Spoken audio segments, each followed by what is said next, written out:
Hill করা, সেটাকে recover করা, যেটা আসলে প্রতিটা মানুষের ক্ষেত্রে খুব একটা সহজ হয় না। বাট সামহাও আলহামদুলিল্লাহ আম ব্লেসড, আল্লাহ আছেন আমার সাথে। সিনেমা নিয়ে অনেক পরিকল্পনা বলেছি, এখন আর সেভাবে বলতে চাচ্ছি না।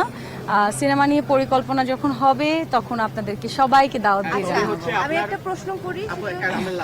সিনেমার কথা যদি হয় সবাইকে মানে দাওয়াত দিয়ে এনে তারপরে আপনাদেরকে জানাবো। আর আমার একটা ব্যাপার আছে অ্যাজ অ্যান আর্টিস্ট, যে সাপোজ আমার সামনে 10টা কাজ রেখে দিয়েছে কেউ, 10টা কাজের মধ্যে যদি আমি দেখি 2টা কাজ আমি ডিজার্ভ করি, আমি সেই 2টাই করি। সেটা পুরোপুরি আমার ডিসিশনে, এবং এটা অনেক ক্ষেত্রেই হতে পারে। হয়তো আমার মনে হয় আমি আরও অনেক ভালো ভালো কাজ ডিজার্ভ করি, হ্যাঁ, সো এটা হতেই পারে, ইটস লাক। অ্যান্ড ওই জায়গা থেকে আমার মনে হয় যে ওটা মাথায় রাখা উচিত না। আমি হয়তো অনেক ভালো ডিজার্ভ করি, অ্যান্ড হয়তো